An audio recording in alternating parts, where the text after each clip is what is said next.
बिस्मिल्लाहिर्रहमानिर्रहीम।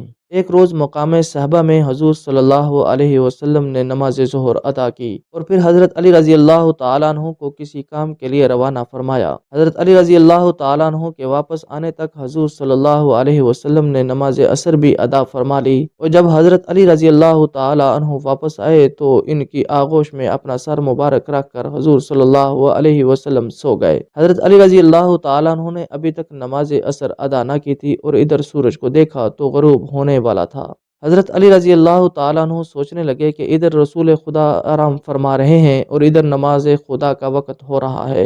रसूल खुदा की इस्तराहत का ख्याल रखूं तो नमाज जाती है और नमाज का ख्याल करूं तो रसूल खुदा की इस्तराहत में खलल वाक़या होता है। करूं तो क्या करूं। आखिर मौला अली शेर खुदा रज़ी अल्लाह तआला अन्हु ने फैसला किया कि नमाज को क़ज़ा होने दो मगर हजूर की नींद मुबारक में खलल ना आए। चनाचे सूरज डूब गया और असर का वक़्त जाता रहा। हजूर उठे तो हज़रत अली को मग़मूम देख कर वजह दरियाफ्त की तो हज़रत अली रज़ी अल्लाह तआला अन्हु ने अर्ज़ किया, या रसूल अल्लाह, मैंने आपकी इस्तराहत के पेश नज़र अभी तक नमाज असर नहीं पढ़ी और सूरज गुरूब हो गया है। हजूर सल्लल्लाहु अलैहि वसल्लम ने फरमाया, तो गम किस बात का, लो अभी सूरज वापस आता है और फिर इसी मकाम पर आकर रुकता है जहाँ वक्त असर होता है। चनाचे हजूर ने दुआ फरमाई तो गुरूब शुदा सूरज फिर निकला और उल्टे कदम इसी जगह आकर ठहर गया जहाँ असर के वक्त होता है। हजरत अली रज़ी अल्लाह तआला अन्हु ने उठकर असर की नमाज पढ़ी तो सूरज गुरूब हो गया।